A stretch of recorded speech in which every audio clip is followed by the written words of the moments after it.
All right, so we talked about the Kings who fucked themselves. We talked about the Bulls who fucked themselves, who could have made moves for the future but didn't. But teams did make the moves for the future or are just already in good places for the future. What is the team that might turn this around in the second half? I think we kind of already talked about this with our winners from the trade deadline. And my winner is the Detroit Pistons. And I think the Detroit Pistons are in a great position. Like I said earlier, I think they're contenders for the Eastern Conference Finals. I don't think they're going to win it. I think Cleveland's still the best team in the East by far. But, I mean, looking at this team, they're built for the future.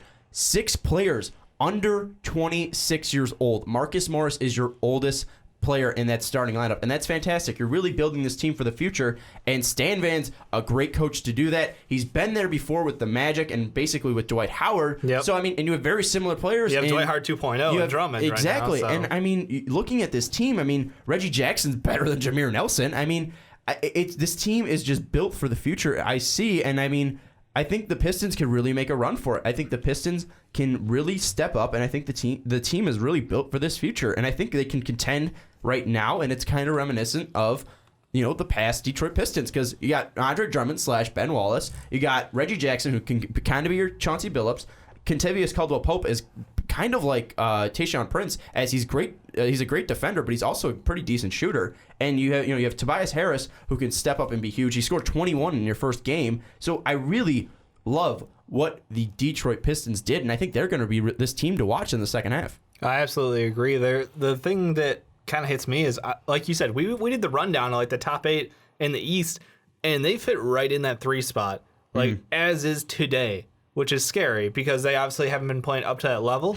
But on paper, there's no reason they can't get deep in the playoffs. There's no reason they can't take a series deep with any of these teams that's not Cleveland. And again, I didn't even mention Monty Eunice. I didn't mention Stanley Johnson's fantastic. Yep. So this team is really built for the future, and I really love what Stan Van Gundy's doing. I'm going to say a team that didn't make a move this trade deadline that we talked about, almost made a move. Sacramento the Boston Celtics. Oh. Are a team to watch this second half of the year because they're in an interesting spot. I know they didn't make a move, but to be honest, nobody in the East made a move. Well, technically they did. They released David Lee. Okay, that's the David only DNP move Lee that they made. But their biggest thing is they're not going to catch the Cavaliers. And right now, they'd be playing Indiana in the first round, which I think that's a favorable matchup for the Boston Celtics. But to me, the big thing, and you mentioned the Pistons, can they get it back into the playoffs? Right now, they're a game and a half out as we're recording this.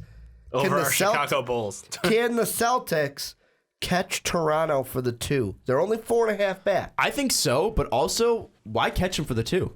Because obviously you'll play a worse team, but I think you could beat Indiana. I think you could beat Indiana fairly well. They clogged the lane really well. Here's the only reason why I say I think as long as you stay in that 2 or 3 spot, because then you won't have to face the Cavs in the second round, and you can make it to the Eastern Conference Finals. No, if you go to the 2, you won't have to face the Cavs till the finals. Well, same with Boston. I'm saying just the way it's set up. Yeah, you want the 2 because or the 3 even. You could be the 3. The thing is, there's no way you can play. There's no way you can play the Cavs until the Eastern Conference Finals. You just 3 or the 2 seed.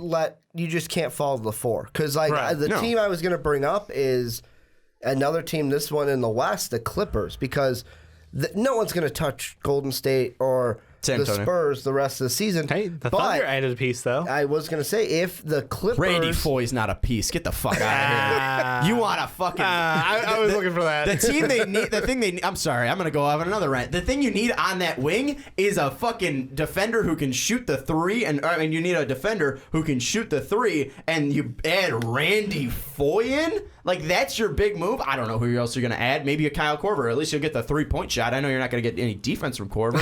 But, I mean, come on. Like, that's your big move to compete with the Warriors and the fucking Spurs? That's what's going to convince Kevin Durant to stay local. Seriously. Like, that's your move, is to get Randy Foy. Okay. No, I'm stopping this rant from I need to hear you say his name like real more times. Real quick, 29% from 3. There's your 3-point shooter for the wing. No, but like I was saying, the Clippers are the team to watch because they're like same situation as the Celtics, but a little bit different. They're sitting at 4. They can possibly catch the Thunder for that 3 spot. And for Doc Rivers and the Clippers, it's pick your poison. Who would you rather see in the second round?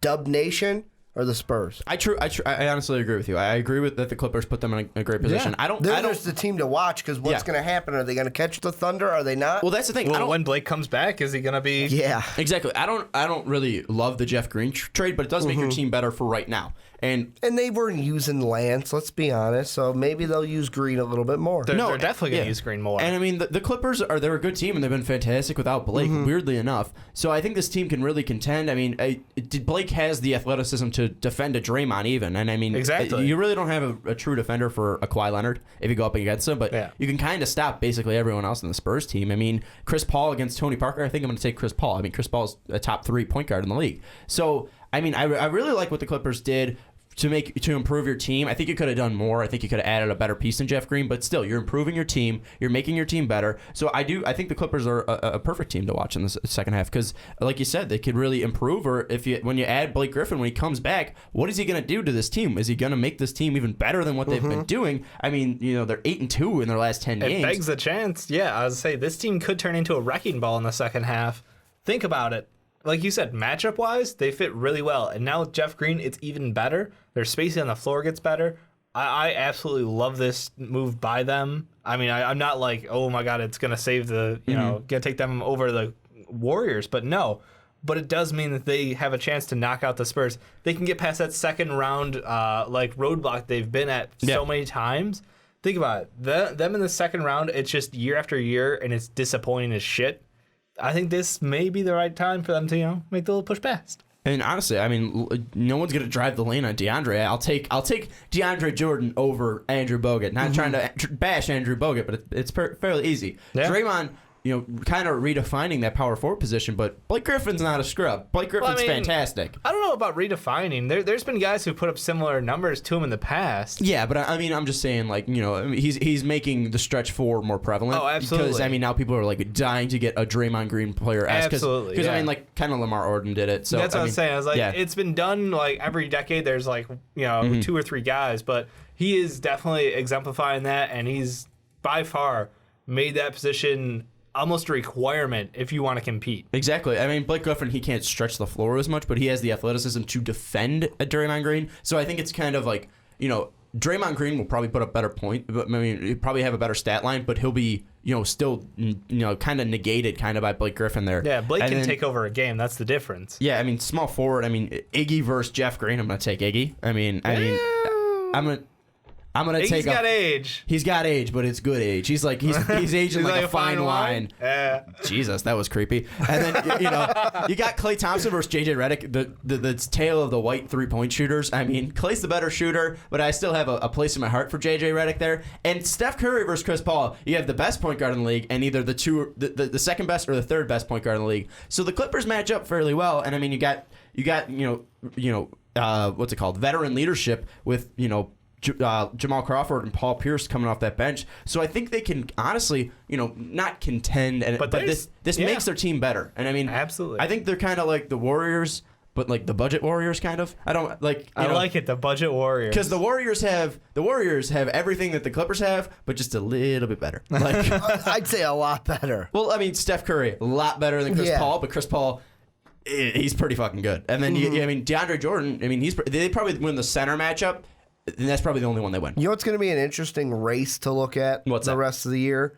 Utah and Houston. Right now, virtually tied for the 8th spot. Because but then you can also look at Portland. They're at 21. No, I know. Dallas but at 20. I'm saying more the storyline is Houston going to falter the second half of this year and get into the lottery? Well, yeah. I mean, you have four teams really fighting from 6 through 9. Because I'm going to kick out Sacramento because I don't even know why they're even close there.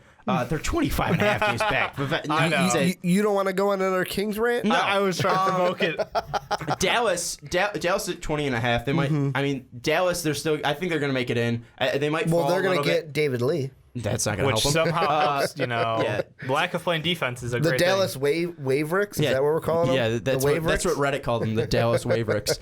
So Dallas will probably stay in. Portland might fall if C.J. McCollum falters off, or even Damian He's been Lillard playing falls really off. well, yeah. But, I don't know, they played really well against the Warriors. yeah, they messed him one around. game. I know, one game, but If hey, Lillard's putting up 51 a game, I then like maybe it's how going to be hard to stop. everyone on ESPN's talking about, back-to-back road games for the Warriors. Can they win them both? And Lillard goes, fuck it, you lost the first one. Middle finger. I think Houston and Utah are really. I think you hit it on the head. I kind of hope that Houston falters and doesn't make the playoffs. Oh, I love that. Because you think that forces the organization to make a bigger change? No, yeah. I mean, I feel like at that point, blow it up. Harden, you're gone. Dwight, you're gone. No, I don't think you working. get rid of Harden. I think you need to fucking empty out the rest of the team and find the people to build around Harden. I think that's it. I mean, maybe keep Ariza and Beverly. Yeah, Trevor's good. Beverly's maybe those three. But I mean, I think Ariza, he's got to get out of your starting lineup, maybe. But I mean, because he's a good six man. He's a good role player. But I don't know if he's a starter there. Right. But I mean,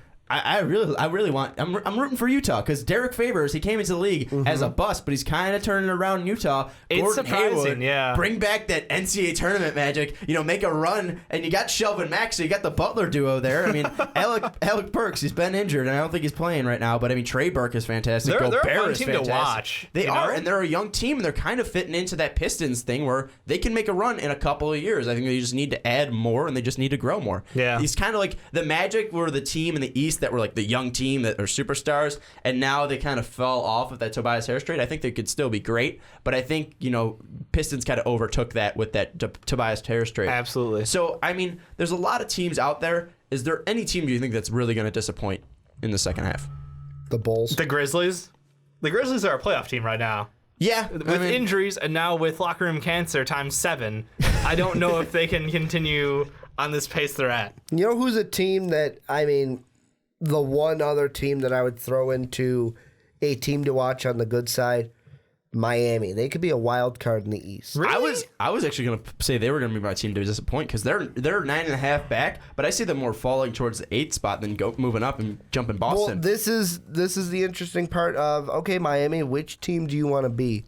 Do you want to be the top team that is going to maybe upset some teams and maybe fight against LeBron in the playoffs, or are you going to falter and come back?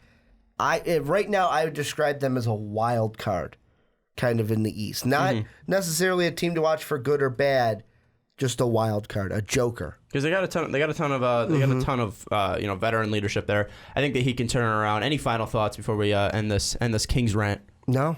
No. Is that what this podcast is? The Kings Rant? The Kings Rant. Not King's Ransom, Kings Rant. Anyways, it's going to wrap it up for this Fast Break episode. I want to thank Dave and I want to thank Ricky for joining us. Thank you for listening in. If you do want to listen more, subscribe to our YouTube channel. Follow us on SoundCloud so you never miss a Fast Break podcast or any of our other great podcasts here on Most Valuable Podcasts. Like us on Facebook at Most Valuable Podcasts. Follow us on Twitter at Most Valuable Pod. Follow Dave at Twitter at Dave Does Not Tweet. Follow Ricky at Twitter at Ricky Widmer. Follow me on Twitter at Schwarbo. And thank you for listening very much. And if you do want to check out our Patreon page, it should be down in the links below if you're listening on YouTube. Anyways, thank you very much for tuning in. And tune in next week when we'll probably go on another Kings Rant. Thank you for listening to this MVP podcast. Follow us on Twitter at Most Valuable Pod for more great podcasts.